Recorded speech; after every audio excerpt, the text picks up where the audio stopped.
And so when I start working with people, um, we start taking that inventory of the pain and we start relating and connecting with it.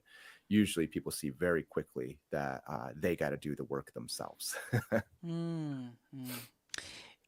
It was very interesting that you mentioned the fact that the body produces DMT. I was like, what? Like, how come? So could you explain that a little bit? Why our bodies would produce DMT? It's fascinating. Yeah, isn't it? Yeah.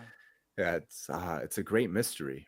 Um, Wow. there's been lots of studies around this. Rick Strassman out here in Albuquerque has been doing studies all throughout the 90s and early 2000s. DMT, the spirit molecule, was written off of that. They did the documentary on it as well. It's a great mystery on where it's produced. They think it's in the lung. They thought it was in the pineal gland. We don't really understand why it's there, but it is there. And we have hormones in our bodies that shut it off. We have a monoamine oxidase inhibitor that turns it off. But in some people, there's this really wonderful book called Supernatural. This guy Graham Hancock, fantastic art writer, author, he's done incredible work in so many areas around ancient civilizations and the origins of humans. He wrote this book Supernatural, and he's looking at these psychedelic experiences. And what he's suggesting through the research is that humans, a small percentage of humans, their monoamine oxidase inhibitor is fairly limited. So they have more DMT production in their bodies and they're having these psychedelic experiences. And if you look throughout history, you can find these types of prophets, these types of visionaries, the Joan of Arcs, right? These people who were deeply in tune with some sort of wisdom that was happening in the world around them and experiencing that. I mean, today we just call them schizophrenic and medicate them. Really? Yeah. I'm Whoa. not saying I'm not, there are definitely cases of schizophrenia out there, but again, we have to really wonder how much of it is this production, in terms of visionary states, dream states, near death experiences. All of these are in tune with that exact same production there. It's even sound a little bit spiritual of that, right? Would you say there's, in your opinion, like I think it's hard to know for sure, but in your opinion, let's say we're speculating here, is there any connection to the spiritual realm, any of this? You can't separate them. Um, Rick Strassman, when he did the DMT studies, he wrote the book and he called it DMT, the spirit molecule. An interesting paradox where physical matter and the spirit world meet. Yeah, this is one of the gateways. I mean, it's very uncommon for people to have a psychedelic experience without characterizing some amount of it as spiritual in some way. Wow. That's cool. I'm not gonna lie. I was thinking the other day because I heard that before, right? Like your brain produced DMT, and that's just like a completely assumption. Like I'm not. It's just me speculating, right? It's not based on anything. It might be related to our brain or our body trying to protect ourselves from pain when we die, right? Because everything that we have has an evolutionary explanation, or that's at least that's how the way I see things. And if your body produces DMT, maybe when we're starving, like what's the correct term, when we're not eating for a long time, or when we have near death experiences, like those are like you're almost dying, your brain is trying to maybe releasing DMT to maybe already connect yourself to the other realm, prepare yourself for the next realm, and Yeah. easy it make the death process a little bit easier. So that's why maybe the brain releases DMT. I don't know if that makes Yeah. sense. I'm completely speculating out based on nothing here. No, no, no. I agree with you there in lots of ways. Yeah. Or perhaps it facilitates that Yeah. transition.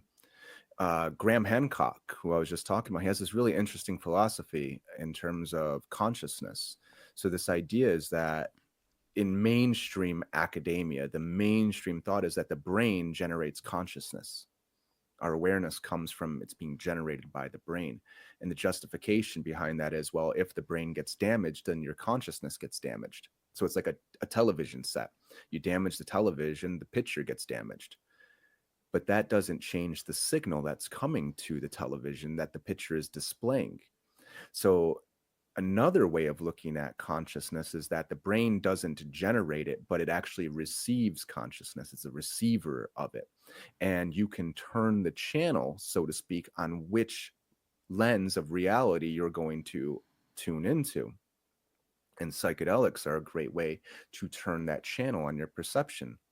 Now, this goes even deeper in terms of like quantum theory, multiverse theory type of thing, where they're suggesting, I think it was in Michio Kaku's book, Parallel Worlds, where he's talking about this idea of multiple dimensions of reality overlapping on top of one another. I'll try and explain it as best I can, which is that the theories of gravity really hold up, the equations of gravity hold up when you look outward into the universe.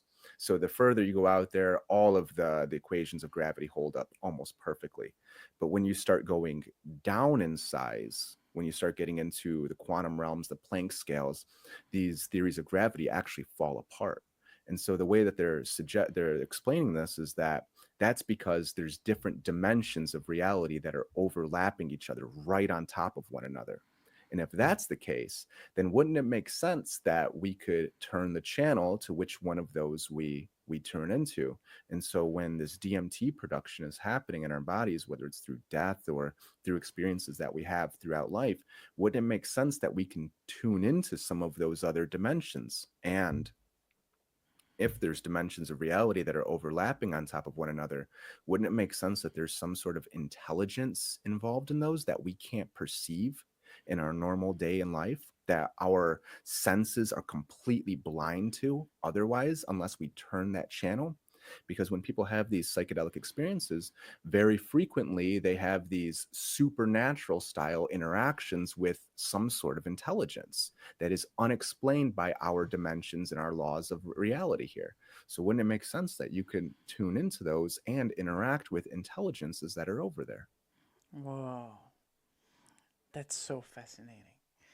Man, that's again like and if someone comes and just say that you're wrong, you don't know what you're talking about. Like I would reply, do you know what what you are talking about? Like you don't. No one knows. Like we're like 0.004% old compared to the history of planet Earth. We're nothing. Like we haven't explored nothing. There's so much to learn, and I'm man, I love speculating, talking about it.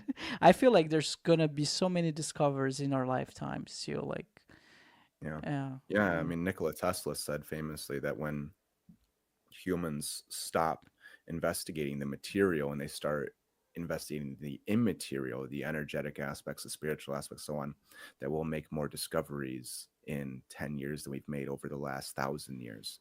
And I think that when I hear all these physics debates and things like that, and we're looking outward into the universe, that's great. It's fantastic. But what about looking to our inner universe and figuring out ways to explore these different dimensions of consciousness that are there? This inner world is vastly, I mean, there are maps on how to chart it and to explore it, but the vast majority of it is unexplored. We know very little of who we are and the world that we live in. that's fascinating and exciting. Wow, Julian, thank you so much, man. It was a pleasure. I really enjoyed talking to you. I'd like to ask you, do you have any links, any website that you'd like to share?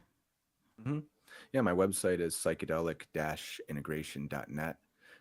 We have lots of good resources on there about things that we're talking about here, and I make myself available. So if anybody wants some support, one of the hallmarks of trauma is that disconnection. And through that, we develop beliefs about ourselves, whether it's I'm not good enough, I'm unworthy,